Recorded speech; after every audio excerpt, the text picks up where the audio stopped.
پہلی بات دیکھو میرے بھائیوں اور میری بہنوں، ہم سب گناہ گار ہیں. آپ کے سامنے کوئی فرشتہ نہیں بیٹھا ہوا، ٹھیک ہے؟ یہ غلط فہمی میں نہ رہنا. ہم سب گناہ گار ہیں. نبی صلی اللہ علیہ وسلم نے فرمایا every son of Adam is a sinner but the best are those who repent.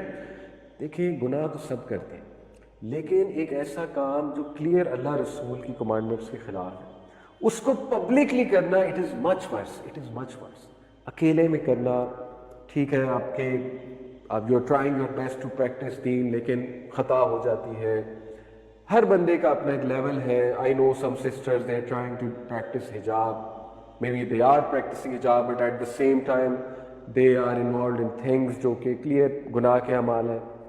کوئی مسئلہ نہیں، اللہ تعالیٰ انڈرسٹینڈ یور اسٹرگل. آپ حجاب تو کر رہی ہیں، اللہ تعالیٰ معاف فرمائے گا انشاءاللہ، درگزر کرے گا. اسی طرح کئی بھائی ہیں وہ نماز پڑھ رہے ہیں لیکن they may be involved in certain other things. ٹھیک ہے، یہ ہے اکیلے کے گناہ. یہ ہے کہ اللہ تعالیٰ کے ساتھ ایک آپ کا پرسنل ریلیشن ہے، اللہ تعالیٰ کرم فرمائیں گے اور you are trying your best. لیکن آپ پبلکلی جب چیزوں کو لے آئیں گے، آپ پبلکلی ڈائیکاٹمی پیدا کریں گے اپنی جنریشن میں کہ آپ جو ہے وہ انہیں مطلب انڈائریکٹلی انکانشیسلی ایک غلط ٹرینڈ سکھا رہے ہیں. تو آپ سوچیں کہ آپ کی پہچان کیا بن جائے گی، آپ کو لوگ کس بات سے یاد کریں گے. اور یہ حدیث کہ جو ٹیسٹمنی لوگ دے دیں گے آپ کے بارے میں پھر وہی معاملہ ہوگا آپ کے ساتھ، تو کتنی خطرناک بات ہے. تو اس زمرے میں انشاءاللہ میں کچھ اور گزارشات، ایک تو اپنی ینگ جنریشن سے کہ یہ بات کہنا کہ میں نے ولاگر بننا ہے اور میں نے پیسے کمانے، یہ ایک جملہ تو آپ بول دیتے ہیں لیکن کیا آپ کو پتہ ہے اس کے ساتھ بیگیج کیا آتا ہے؟ کیا آپ کو پتہ ہے کہ اس کے ساتھ جو ہے وہ پورا ایک پیکیج کیا ہے؟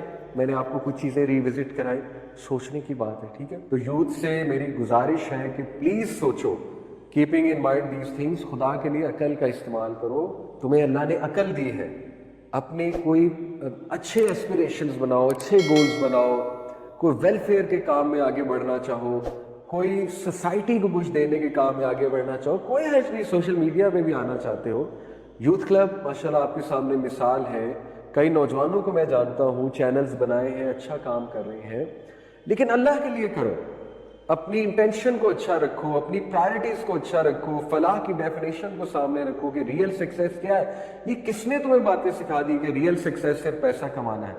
تو اس لیے میرے ایک تو یہ ینگسٹرز، میرے بہن بھائی، چھوٹے بہن بھائی اور ہمارے university students, please check yourself before you wreck yourself. اس سے پہلے کہ اپنے آپ کو تباہ کر دو، چیک کرو کہ تم فلانا کام کیوں کرنا چاہتے ہو. اور دوسرا ہمارے جو ولاگرز ہیں ان کے لیے بھی گزارش ہے کہ پلیز، پتہ نہیں کیا مجبوری ہے لیکن اللہ دیتا ہے، عزت ذلت اللہ کے ہاتھ میں ہے. آپ نے کئی لوگ دیکھے ہیں ان کی بڑی فالوئنگ ہے اور اللہ نے انہیں لوگوں کی محبت بھی بے شمار دی ہے، اللہ نے ان کو عزت بھی بے شمار دی ہے اور ان کی بڑی فالوئنگ ہے. تو عزت ذلت اللہ کے ہاتھ میں. ایسا نہ ہو کہ آپ اللہ کو ناراض کر کے کچھ کرو اور آپ کو اللہ ذلیل بھی کر دے اور آپ کے مال میں بھی کوئی برکت نہ ہو اور آپ کو مینٹل ہیلتھ ڈس آرڈرز بھی ہونے لگ جائیں. تو پلیز اپنے اوپر بھی رحم کرو، ہماری جنریشنز کے اوپر بھی جو ہے وہ رحم کرو. اور کچھ اور حدیث میں سنانا چاہوں گا صرف اصلاح کے لیے. میں بار بار کہہ رہا ہوں ہمارے بہن بھائی ہیں اور ہمیں بالکل ان کے لیے بددعا نہیں کرنی چاہیے، نہ ان سے نفرت کرنی چاہیے، ہمیں ان کے لیے دعا کرنی چاہیے. آئی انڈرسٹینڈ ہوتا ایسے ہے کہ لیٹ سے کسی کو اسلام کا نالج نہیں ہے. اگر میں بھی دیکھوں لیٹ سے 15 سال پہلے مجھے کچھ نہیں پتا تھا اسلام کا، میں بھی بہت کیجول تھا چیزوں کو لے کے. لیٹ سے 15 سال پہلے میں ایک ولاگر بن جاتا، اب مجھے کچھ نالج نہیں تھا اور مجھے فیم ملتی جلدی جلدی، تو میں بھی شاید یہ کچھ کر رہا ہوتا. I totally understand. بندہ جب ایک جگہ پہ لگتا ہے پھر وہ جگہ پہ وہ اسٹرانگ ہوتا جاتا ہے تو پھر وہ کرتا جاتا ہے، کہتا ہے اب اسی طرح چلنے دو. ٹھیک ہے، تو it is very difficult for them. اگر ان کے شوز میں آ کے سوچیں کہ ان کو اب اتنی فالوئنگ مل گئی ہے، ان کو پیسہ بہت زیادہ آ رہا ہے، ان کے شوز میں آگے سوچیں ان کے لیے بڑا مشکل ہے اب ریٹرن کرنا. لیکن خدا کی قسم جو ان میں سے ریٹرن کر جائے گا اس کو اتنا ہی ثواب ہے، جو ان میں سے ریٹرن کر جائے گا اس سے اتنا ہی اللہ راضی ہوگا. کیونکہ جو چیز جتنی مشکل ہوتی ہے اس کو چھوڑنا اور اس کی جگہ کچھ اور کرنا. اور یہ بات یاد رکھیں، اللہ کا وعدہ ہے کہ اللہ کچھ دے گا آپ کو بدلے میں. نبی صلی اللہ علیہ وسلم نے فرمایا کوئی انسان نہیں جو اللہ کی رضا کی خاطر، اللہ کی خاطر کسی چیز کو چھوڑتا ہے، اور ہو نہیں سکتا کہ اللہ اس کو ریپلیس کرے کسی بہتر چیز سے. اور سب سے بڑی چیز پتہ ہے اللہ کیا ریپلیس کرے؟ کم از کم چلے میں کہتا ہوں پیسے اتنے نہیں آئیں گے، اللہ تعالیٰ لوگوں کے دلوں میں محبت ڈال دے گا.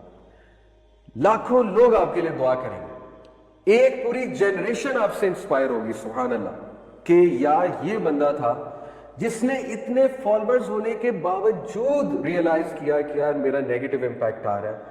So let me change my content, let me revisit my content, let me acknowledge before the audience کہ میری اپروچ غلط تھی, اب میں اس اپروچ کی طرف آ رہا ہوں. آپ دیکھیں گے کہ اللہ مال دے نہ دے وہ ایک الگ ڈسکشن ہے, کم از کم اللہ تعالیٰ لوگوں کے دلوں میں آپ کی محبت بھر دے گا, لاکھوں لوگ آپ کو دعائیں دیں گے, فرشتے آپ کو دعائیں دیں گے, آپ کا مقام بڑھے گا. ہو ہی نہیں سکتا آپ کا مقام نہ بڑھے. کیوں؟ کیونکہ آپ کے لیے بہت مشکل ہے چھوڑنا.